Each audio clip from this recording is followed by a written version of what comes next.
Representative Mulvaney and Ranking Member Schrader, thank you very much for having me here today to talk about the very important question of how we make sure that small businesses get the capital they need to thrive. As you said, my name is Mary Dent, and I'm here as General Counsel for Silicon Valley Bank. I'll focus in particular on a small but critically important part of the overall landscape, which is high-growth, small, young businesses. And as you said, we all know why these companies are so important. It's because they're the single best source of job creation we have as a country. High-growth companies create roughly 12 million jobs and more than $3 trillion in annual revenues. They're also helping us solve challenges in fields like healthcare and energy. And importantly, they serve as the growth pipeline for mature American corporations around the country.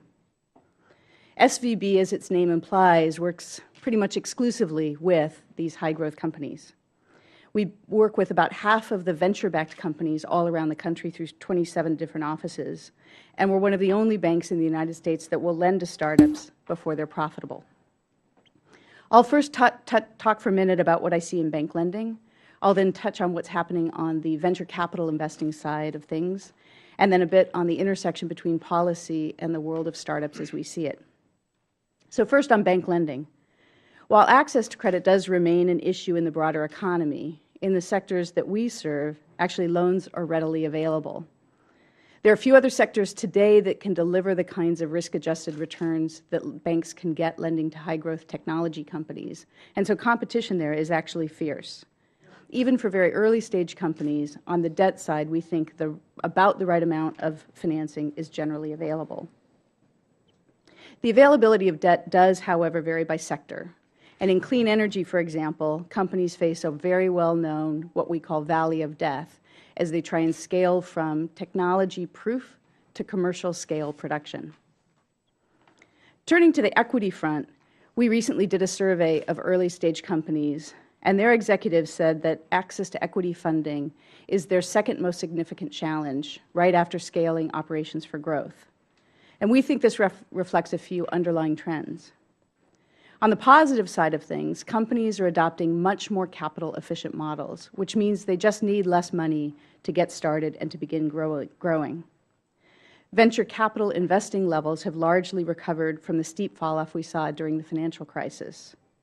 And other sources of capital, including many of those you're going to hear from today, are providing more and more funding to early-stage companies. Public equity markets are also starting to rebound.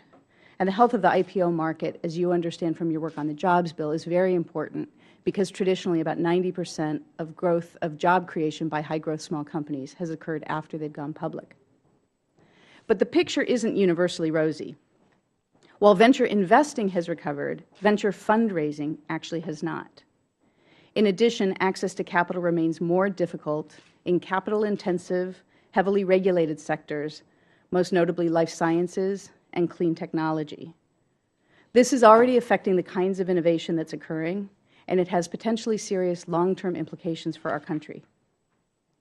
Turning to the question of the role of policy, we believe that the innovation economy depends first and foremost on the people who build and back high-growth companies. But we also think that policymakers can have a dramatic effect on the overall ecosystem. To thrive, startups need government leaders who take the long view, who understand the importance of letting people take risks, who base decisions on facts, and who refuse to entrench the status quo. Top-of-mind issues for startup entrepreneurs include education, access to talent, the regulatory environment, intellectual property protection, healthcare, and R&D funding. Like you, Mr. Schrader, I see the recently enacted Jobs Act as a very positive sign, and I commend the House for its leadership and its bipartisan approach to passing this important piece of legislation.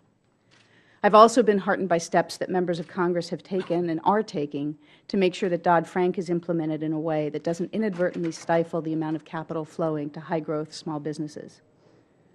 Looking forward, I hope the House will reauthorize the U.S. Export-Import Bank soon. To give you a sense for this agency's impact on small business, in 2010, just our EXIM loan commitments helped 75 small businesses generate more than $1.4 billion in sales and support more than 6,000 U.S. jobs. The United States is lucky. We have a vibrant innovation sector. Other countries are trying desperately to recreate what we are lucky enough to have naturally. All we need to do is avoid stifling it. I commend this committee for holding this hearing, and I look forward to working with you to strengthen the vibrant part of our economy that we are here discussing. Thank you for your time, and I am happy to answer any questions you may have.